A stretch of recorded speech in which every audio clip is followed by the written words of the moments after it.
تكون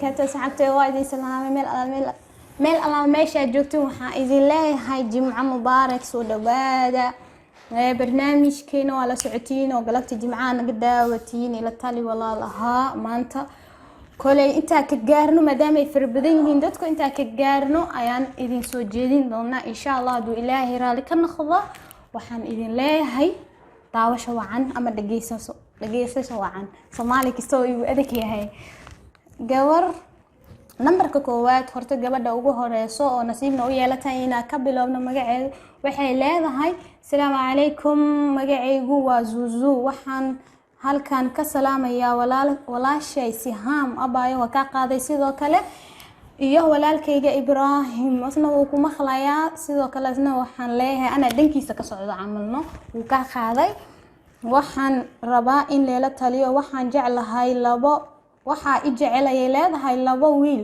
aniguna waxaan jeclahay wiilasha mid kamid ah marka midka kale sidaan wax ugu sheegaa xitaa waxa uu idahay hadii guursatid kuma cafinayo adduun iyo aakhirabo waaw anigana waxaan ka dhigtay walaalkayga kale sidaan ayuu dhahay marka maxaan sameeyaa ay leedahay okay walaashayda marka hore jacaylkan lagu sheegay waa dareen ilaahay qalbigeena ku soo midoobay yani qofkan ma fahmi karo qof uu jecel yahay ama qof kale uu jeclaan kara haduu ba asidab ku jecel yahay laakiin adu waa qancin kartaa hada isku daydid sida wax uu jirane waa u sheegi kartaa nafta oo asiga leeyahay oo sida asi naftidiisa ay adiga ku jeclaatay asne adigana ilaa nafsadaas ina leedahay oo sheegi kartaa waa dhigi kartaa aniga wiil kala jeclaha walaalkayga oo kala ka dhigtay walaalkayga tahay boos walaaltinimo ay ugu jirtaa koleydaba waxa ku leeyahay walaalkayga oo kun iyo koo jeer waa qancin kartaa baa walaasheedo si alaalsi aku qancin kartid koley dumar tahay waa soo dejin kartaa ninkaasi waan u sheegay nafta sidoo adig ku jeclaaday adiguna ina qof kale u jeceshahay adigoon labada wiil istusin oo labada wiilna isku dirin yani ma fahantayna jawaabtaadi taas waaye qofta lamaada u gudubno assalaamu calaykum walaashay Siham iyo walaalkay Ibrahim magacaygu waa Ifraax abay waan ka qaadnay sidoo kale salaanta magacaygu waa Ifraax waxaan rabaa in leela taliyo waxaan saddex sano jeclaa wiil waaw ma sha Allah hadana waalidkay ayaa ii diidan marka abaayo maxaan sameeyaa waaw marka la haayo jacaylka aqoon laan ma noqdo waa sidaan oo kale tan koowaad waalidkaaga waa ka dhaadhicin kartaa ina wiilkan jeceshay aadana ka maarmin waxa filayaa inay hooyadaada yani nooshahay ama la nooshiid ama ay joogto hada hooyadaada hal meel ama hal guri ka soo wada baxdiin hooyadaada waa dhigi kartaa si hooseed ilaan gabar iyo hooyadeeda hore loo dhahay ma ogtahay walaasheeda waa dhigi kartaa hooyo miya wiilkan aan jeclahay saano wax u jira si degan waa ugu dhaadhicin kartaa haduu uu yahay waalidka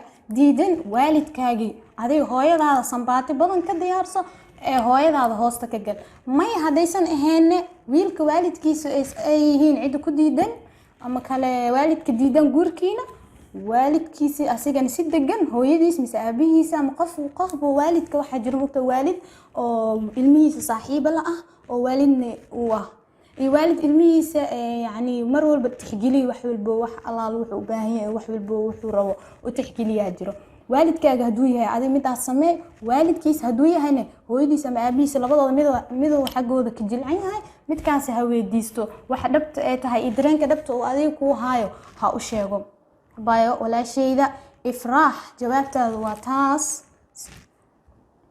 qofta saddexaad waxay leedahay assalaamu calaykum walaashay Siham iyo walaalkay Ibrahim magacaygu waa Asli waaw Asli waan ka qaaday abaayo oo walaalo Asli waxaan rabaa in leela taliyo labo wiil oo walaalo ah ayaa jecel isoo bandhigtay waxay leedahay laba wiil oo walaalo ah ayaa jaceyl iisoo bandhigtay, macnaha way ii sheegteen labadoodaba hashi gabray rabaan, labadii wiilan walaalo waay. ma fahantay? anigane wax aan sameeyo ma aqaano abaayo, maxaan sameeyaa? oo labada wiil walaalaha ah oo hashi gabar isla jeclaadeen, tan koo waxay tahay inaysan labadooda ogeen inay gabadhan labadoodaba isla rabaan. midkan walaalkiis uu ogeeno gabadha walaalkiis la socotan tahay, iyo kan kalena uusan ogeen.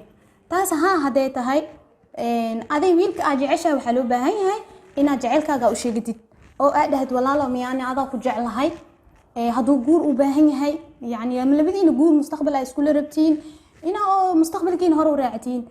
kan kalena aa u sheegtid inaa adiga oo walaalkaaga uu yahay. xitaa waxaa dhici karto haddaa u sheegtid inaa walaalkiisa la socotid, labada wiil inay uqdad meesha ay ka imaado, ha u sheegin. wiilka kale waxaa leedahay walaalo miyaa aniga guurkayga horaa usoo go-aansaday, qof kalaa jeclahay, qof kale xiriir leeyahay, qof kalaana ballanka qaaday, adigan walaalkayga ii tahay ee igama dheerid. ma fahantayna abaayo? asli jawaabtaadu waa taas. waxaan ku leeyahay howlgal wacan. qofta afraad waa barnaamijka maanta waxaa u maleysaabo inuu xoogaa, laakiin intaan qaban karno waa qabanayna insha allah. qofta afraad waxay leedahay salaamu calaykum abaayo Sihaan, magacaygu waa Sahro Maxamed. waxaan joogaa Afgooye, gaar ahaan Dhagax Tuur. maasha allah, waan kaa qaaday salaanta abaayo Sahro. waxaan rabaa in leela taliyo. waxaan jeclahay wiilkuna waa uu naaga badan yahay wiilkana waa uu naaga badan yahay, aniguna asiga ayaan aad u jeclahay abaayo, maxaan sameeyaa? walaasheeda Sahro waxaan ku leeyahay horta sidayna haddaan dumarnahay waa maseer badan nahay, taas waa iska caadigeena. raguna laakiin isku day ragiini inaa oo hal gabar ku ekaatiin, yani iyada banayman badan ee wadaanin naaga badan oo wada camal naga dhaafo. anaga waa nii jeclaanaa, sida waa nii jeclaanaa, waa nii tixgelinaa. qalbi dumarna waxa waaye bataati waaye leeyahay dadka. ma fahanteen? marka waxaa loo baahan yahay hashi gabar aad jeceshahay inaad daacadnimo u jeclaatid, daacadnimo u wadid, oo mid kale aadan laalaalin. laakiinse hadday imaado meesha laalaalitaan, adi waxaa waanay gabar kugu kalsoonaato. hadday maanta kugu kalsoonaato beri runtaada way ogaanay. sidee lagu kalsoonaana? gabdhaheena sidoo kale waa gabdho way jiraan, wiilasha kaligooda ma lagu eedeyn karo. gabdho way jiraan oo sidaas u damac badan. ma fahanteen? marka walaasheed waxaan leeyahay iska samir. koleyda naagna ninka ay rabta iyadaa soo jiidan karto, ninka ay rabto iyadaa soo jiidan karto. sax waaye. adi saaxiibkaaga adaa soo jiidan kartid hadduu asli ku jecel yahay, ama markaa fariin dirtis kusoo jawaabo, ama telefoon ku shaqaystiin, markaa wacid uu ka qabana oo kusoo wacay. taas waxay cadaa adin bin warjikaa leeyahay. naagaha kale adaa ka reeban kartide kareewo walaasheeda. ma fahantayna? jawaabtaadu waa taas. waxaan ku leeyahay howlgal wacan. taada kale waxaa u maleysaa inaa aniga markaan leesoo galay oo aniga ay igu socoto midaan, laakiin si dhib ma laha oo isku daya maadaama aan jecleen nolosheeda inaan social media keeno. dhib ma lahan. su-aasha ay soo weydiisay oo kugu jawaabi doonaa. waxay leedahay abaayo Sihaan, waxaan rabaa inaan wax adiga noloshaada ka weydiiyo. abaayo adiga ma lagu qabaa? xagee ku nooshahay abaayo? waxaan rabaa taariikhdaada nolosha inaad wax naga sheegto. waxaad u eg tahay gabar jacaylka wax badan ka taqaano. taasi iska easy waayo, hoosas weyn ma ahan, dhib ma lahan.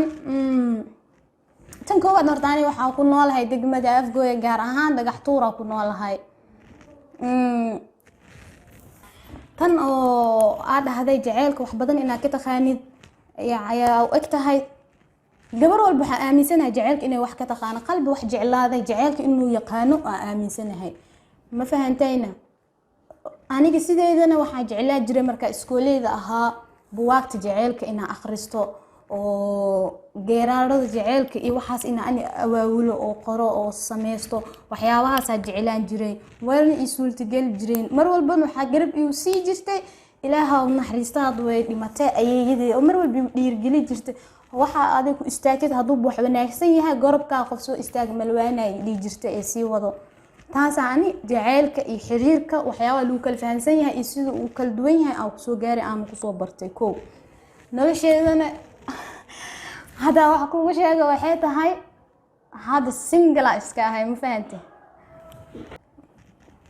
nolosheedu wax soo jeclaaday jaceelka horta lagu sheegay waa dareen ilaahay qalbigeena ku soo midoobeynay laakiin gabdheena waxaan leeyahay mar walbo يعني قفك أجعشين سداعدني موجعلاده النولشين لنا هو ديبنا ظلم بهاي وهاته ده نما كنا إسكو هال ما هن وحلا بدو دن هال ملايا وريمو وقتها نين حاجر أو أدي مستقبل إير أو إلا نفط كبحثوا أنتو أما أنتو نفط كجرت بو أدي نكو لما يستجعل إني وحاجر بو مركو أدي قروح هذا وحاته هاي ناقن ماذا وحيته مركو أركو أو إنه كادن يستجعل ما فهمتين أنا مركب متك أجعل هذا وحو أهامت حريرك الواسمينا قصيدة عمل داعت يبون خضاء حريري جعيل كيجين يعني فهمايو ونالشان لما يسنايو إلا لما دينا ماني دوغا مس أسي أن دوغا المواد دوني لكن حقاني إنه الشيء إنه أنت سكوا وانتهي كاسني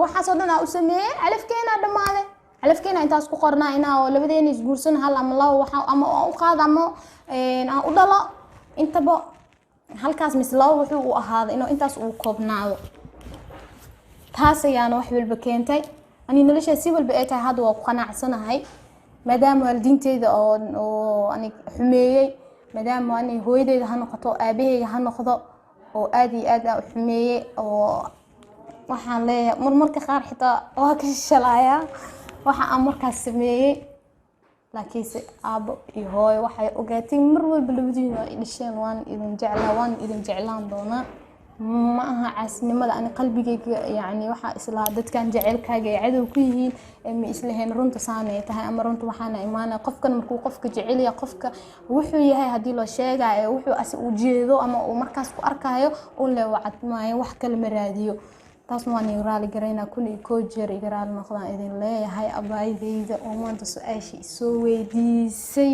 oo sahar lahaayo oo falaaqeyntan weyn inaan bixiyo meesha ay u keentay idan waxaan leeyahay waa mahadsan tahay is aragti dambo xiiso leh barnaamijka lamid ah jimcadan iyo waxaan idin leeyahay fiidiyoyaal cusub sidaas iyo nabadgeliyo mac salaam sanid waqtiga aad nasiisay channelka Afgoye Media Show sida aad u daawatay waad ku mahadsantahay